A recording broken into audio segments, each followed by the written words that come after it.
चला बाळांनो, आज आपण चुलीवरची झणझणीत अंडा करी अंडे शिजून घेतलेले आहेत. त्याला आता थोडे कापून घेऊ. हळद, लाल तिखट टाकले आणि अंडे परतून घेतले. त्याच कढईमध्ये 3 चमच तेल टाकून घेते.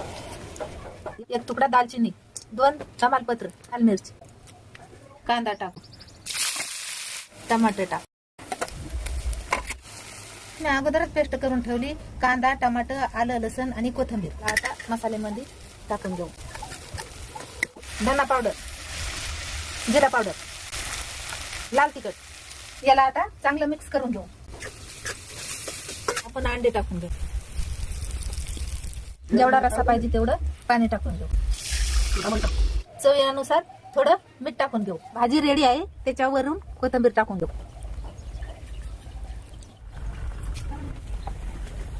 बाळांनो, चुलीवरची झणझणीत अंडा करी रेडी आहे. व्हिडिओ आवडल्यास फॉलो